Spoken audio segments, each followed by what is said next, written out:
Student, यदि आप class 12th का स्टूडेंट हैं क्या, यदि आप क्लास 12th का स्टूडेंट हैं और इस बार बिहार बोर्ड इंटर का एग्ज़ाम देने वाले हैं, तो मेरे दोस्त आज का जो क्लास है आपके लिए काफ़ी स्पेशल है। क्या आपके लिए काफ़ी स्पेशल है?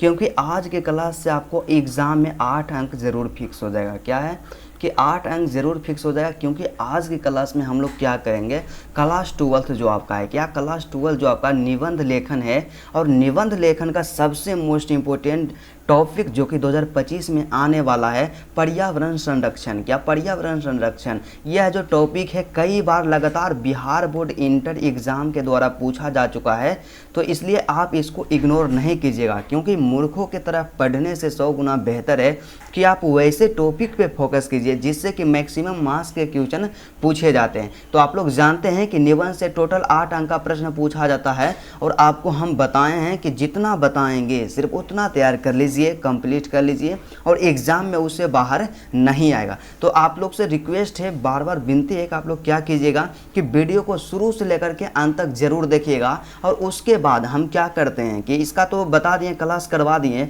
उसके बाद फिर क्या करेंगे माय डियर स्टूडेंट, डिस्क्रिप्शन में यहाँ पे व्हाट्सएप ग्रुप का लिंक दिया हुआ रहेगा, वहाँ से आप जाकर के ग्रुप को ज़रूर ज्वाइन कर लीजिएगा।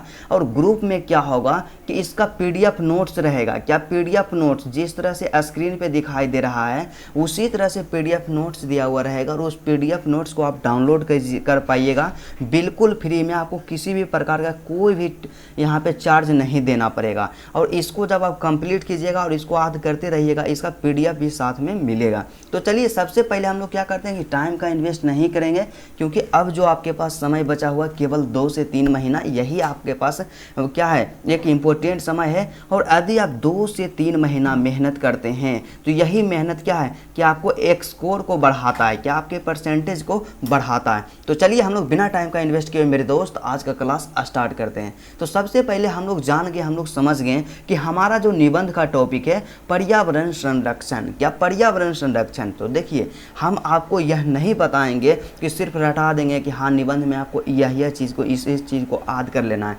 आपको इस तरह से नहीं पढ़ना है, आपको क्या करना है, टॉपर के तरह पढ़ना है। क्या करना है, टॉपर के तरह पढ़ना है। आप बोलिएगा कि भैया हम टॉपर के तरह कैसे पढ़ेंगे, तो आपको पता होगा कि जब आप 10th का एग्ज़ाम दिए होंगे तो आपके क्लास का एक टॉपर होगा। क्या एक टॉपर होगा और एक आप होंगे। क्या एक आप होंगे, तो टॉपर के क्या है कि 400 अंक आया होगा या 450 अंक आया होगा, इस तरह से अंक आता है। और आपका क्या है कि 80% या करके रह जाता है या 75% आकर के रह जाता है। इसका क्या कारण है कि आपको कुछ ही अंक मिलता है, और टॉपर को जो होता है कि पूरा में से पूरा अंक दिया जाता है। इन तमाम चीज़ों के बारे में आपको बताएंगे कि एग्ज़ाम में आपको कैसे लिखना है, अपने कॉपी को किस तरह से यहाँ पे जो निबंध होता है निबंध को लिखना है। ठीक है, तो चलिए सबसे पहला आपको हम बता देते हैं माय डियर स्टूडेंट, यदि आप निबंध लिखना चाहते हैं तो निबंध लिखने का सबसे बेस्ट तरीका क्या होता है। तो निबंध लिखने का सबसे बेस्ट तरीका जो होता है ना,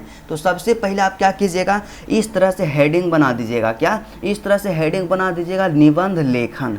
निबंध लेखन हेडिंग बनाइए, उसके बाद यहाँ पे दे दीजिएगा पर्यावरण संरक्षण। क्या पर्यावरण संरक्षण, जिस भी टॉपिक पे आप एग्ज़ाम में लिखिएगा उसका वहाँ पे क्या कर देना है, नाम ऊपर में लिख देना है। ठीक है, और आपको एक चीज़ और बताएं कि जब भी आपको निबंध लिखना है एक न्यू पेज से लिखना है। क्या करना है, न्यू पेज से लिखना है। न्यू पेज से, ये नहीं कि क्वेश्चन हम लिख रहे हैं आधा पेज में बच गया पेज और आधा से ही लिखना स्टार्ट किया, ऐसा मिस्टेक आपको नहीं करना है। आपको क्या करना है, नया पेज से लिखना है। तो यहाँ पे हेडिंग का निर्माण कर दिए, 2 काम हम किए।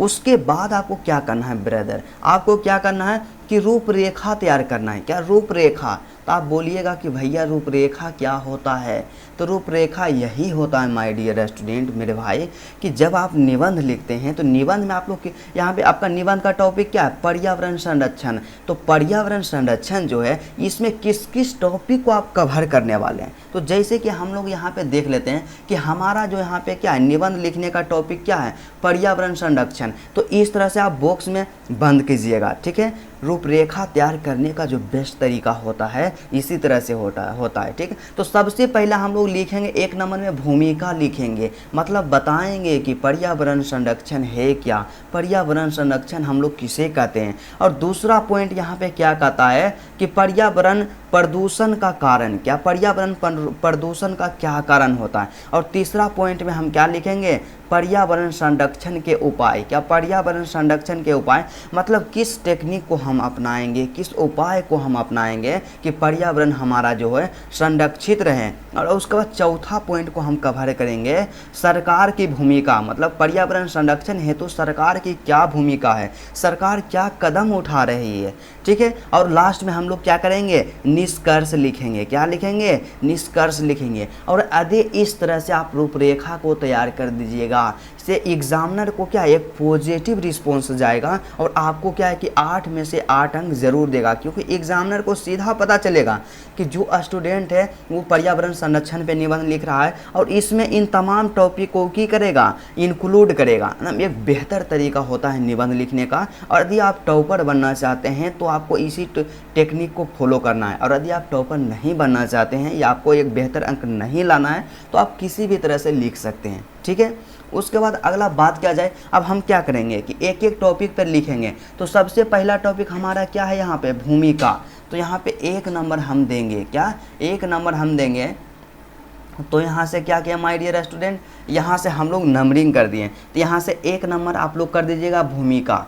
तो भूमिका में आप क्या कीजिए, इस लाइन को आप छोड़िए, क्योंकि कई स्टूडेंट ऐसे भी करते हैं कि यहाँ भूमिका लिखें और इसी लाइन से लिखना स्टार्ट कर देते हैं, जिससे कि क्या होता है आपका जो फॉर्मेट होता है बिगड़ जाता है। तो आपको क्या करना है, इस लाइन को छोड़ देना है, नीचे वाला लाइन से इस एंगल से लिखना स्टार्ट करना है। क्या लिखना है भूमिका में, पर्यावरण संरक्षण के बारे में ही बताना है कि पर्यावरण संरक्षण होता है क्या। तो इसमें लिखना है कि पर्यावरण संरक्षण आज की समय की एक महत्वपूर्ण आवश्यकता है। क्या है कि पर्यावरण जो संरक्षण है न आज के समय की एक सबसे महत्वपूर्ण आवश्यकता है। उसके बाद फिर क्या लिखना है कि पर्यावरण वह समग्र प्रणाली है। क्या है कि पर्यावरण जो है वह समग्र प्रणाली है जिसमें हम रहते हैं और इससे हमारे चारों ओर की सभी प्राकृतिक चीज़ें शामिल होती है। क्या कि जिसमें हम रहते हैं और इसमें हमारे चारों ओर की सभी प्राकृतिक चीज़ें शामिल होती है, जैसे पेड़ पौधे, जल, हवा, भूमि तथा जानवर। यही हमारा क्या कहलाता है, पर्यावरण कहलाता है। और आपको भूमिका में इतना लिख देना है। ठीक है, उसके बाद हम क्या करेंगे, थोड़ा सा इसमें और कुछ लिखेंगे क्योंकि उतना छोटा भी नहीं लिखना है। उसके बाद हम लोग क्या करेंगे, यहाँ से पैराग्राफ को चेंज कर दीजिएगा ब्रदर। इसके बाद लिखना है कि अगर यह संतुलन बिगड़ जाता है, मतलब पर्यावरण का संतुलन बिगड़ जाता है तो क्या होगा, तो मानव जीवन के लिए, क्या मानव जीवन के लिए गंभीर खतरे उत्पन्न हो सकते हैं। इसलिए पर्यावरण को संरक्षित करना और उसकी देखभाल करना अत्यंत आवश्यक है। क्या पर्यावरण को संरक्षित करना और देखभाल करना अत्यंत आवश्यक है। इतना आपको भूमिका में लिखना। और एक चीज़ आपको बताते हैं कि आपको लगता है कि भैया जो है स्लो सॉल्यूशन करवा रहे हैं, तो आप लोग स्पीड को, क्या आपके स्पीड जो रहता है यूट्यूब में, स्पीड को आप लोग क्या कीजिएगा, बढ़ा दीजिएगा और बढ़ा करके देखिएगा। ठीक है, आप अपनी सुविधा के अनुसार।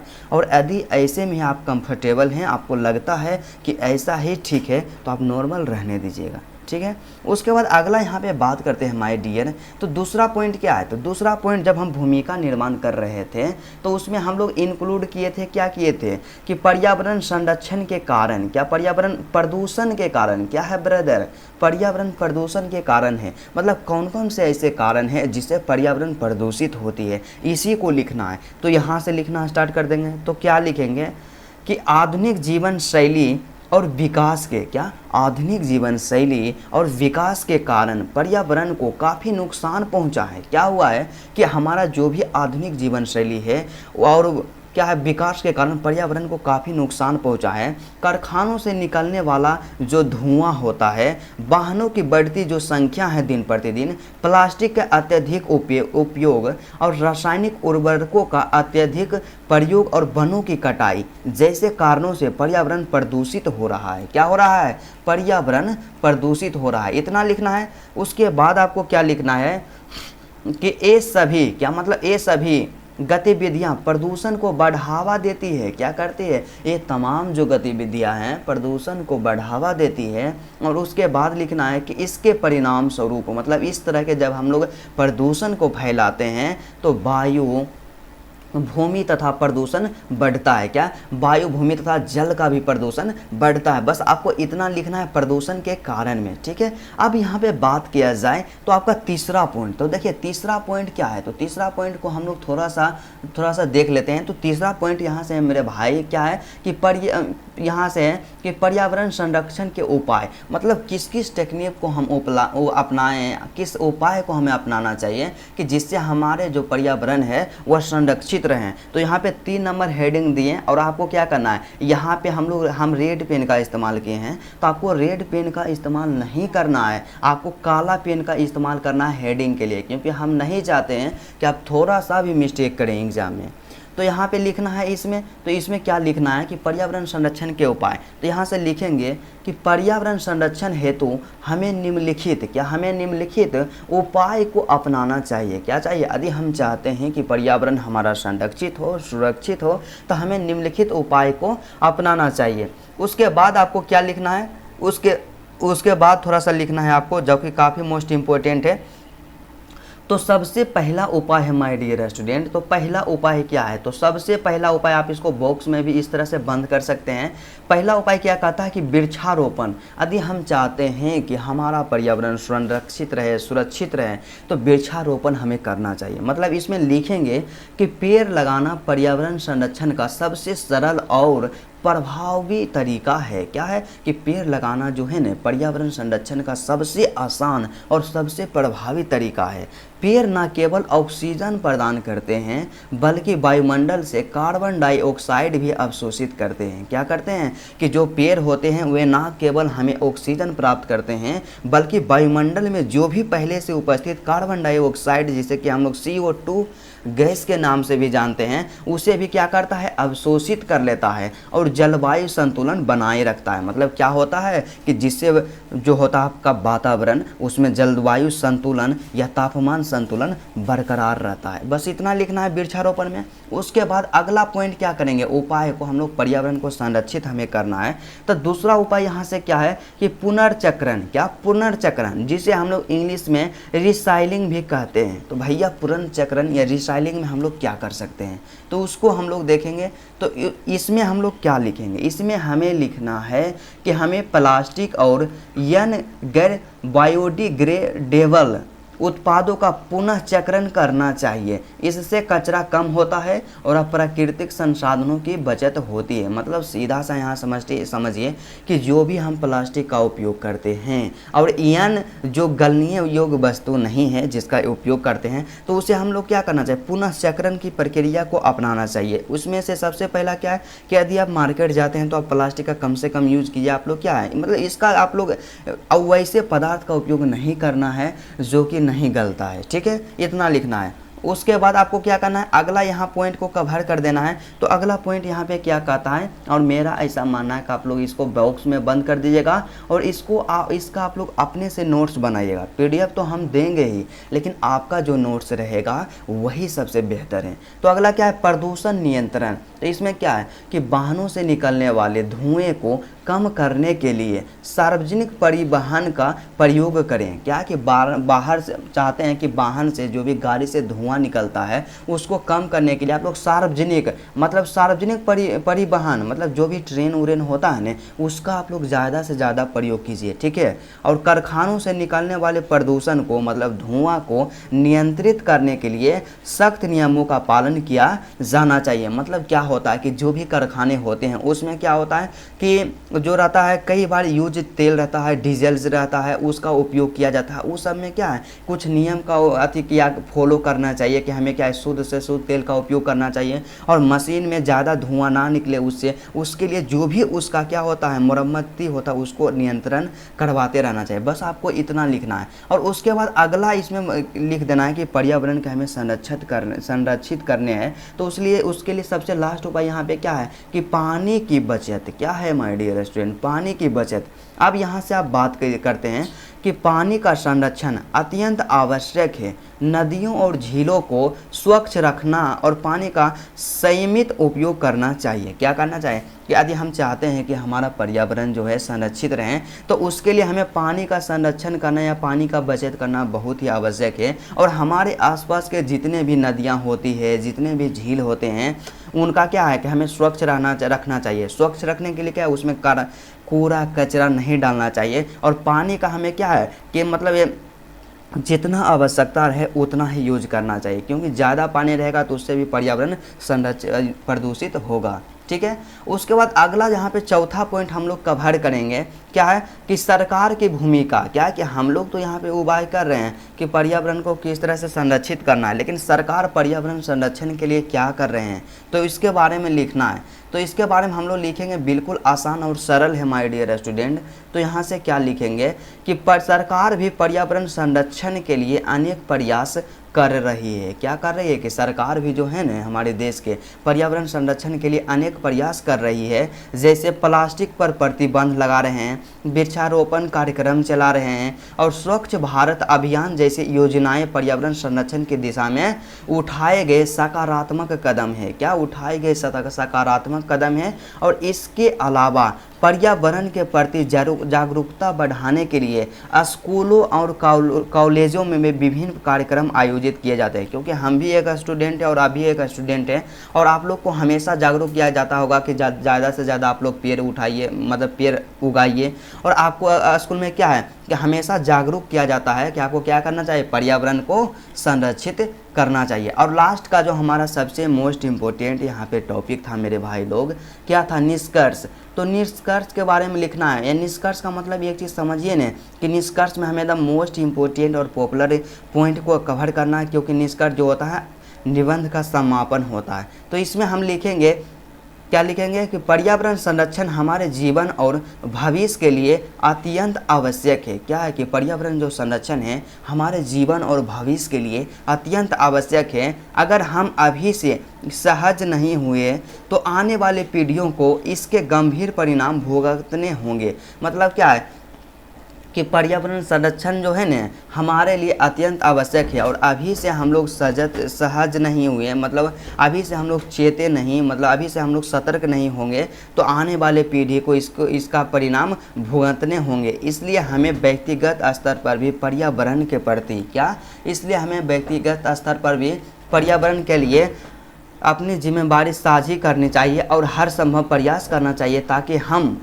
एक स्वच्छ और स्वस्थ पर्यावरण में जीवन जी सकें। बस आपको इतना ही लिखना है, और यदि इतना लिखते हैं तो मेरा 110% ऐसा गारंटी है कि आपको क्या एग्ज़ाम में 8 में से 8 अंक ज़रूर दिया जाएगा। तो चलिए सबसे लास्ट में हम लोग यहाँ पे देखते हैं कि क्या है माय डियर स्टूडेंट, कि सक्सेस की सबसे खास बात यह है कि सक्सेस की सबसे खास बात यह है कि वे मेहनत करने वालों पे फिदा हो जाती है। मतलब क्या है कि आप में से कई ऐसे स्टूडेंट होंगे जो सोचते होंगे या हार मान लिए होंगे कि केवल 2 से 3 महीना बचा हुआ तो इसमें हम लोग टॉपर नहीं बन सकते हैं। लेकिन ऐसा सोचना बिल्कुल गलत है, क्योंकि सक्सेस आपको तभी मिलेगा जब आप लोग हार्ड वर्क कीजिएगा, कठिन मेहनत कीजिएगा। और मेरा ऐसा मानना है, पर्सनल ओपिनियन है कि आप केवल 2 से 3 महीना लगा करके पढ़िए ना, किसी से कोई मतलब नहीं, तो आपका सिलेक्शन ज़रूर होगा, आपको एक बेहतर अंक ज़रूर आएगा और आप एक टॉपर ज़रूर बनिएगा। तो चलिए आज का क्लास यहीं तक रहता है, फिर आपसे मिलते हैं नेक्स्ट वीडियो में और नेक्स्ट टॉपिक के साथ। यदि आपको वीडियो अच्छा लगा तो वीडियो को आप लोग लाइक कर दीजिएगा, और मेरे चैनल पे आप नए हैं तो चैनल को भी सब्सक्राइब कर लीजिएगा। और सबसे मोस्ट इम्पोर्टेंट चीज़, आप लोग कमेंट करके बताइएगा, कमेंट करके बताइएगा कि आज का क्लास आपको कैसा लगा, आपको किस टॉपिक पर नेक्स्ट का क्लास चाहिए, आपको किस विषय में प्रॉब्लम है, आपको किस विषय में प्रॉब्लम है, आप हमसे शेयर कीजिए और इसका समाधान क्या है आप आज कीजिएगा तो अगले दिन ज़रूर मिल जाएगा। तो चलिए आज का क्लास यहीं तक रहता है, फिर आपसे मिलते हैं नेक्स्ट वीडियो में नेक्स्ट जुनून और नेक्स्ट एनर्जी के साथ।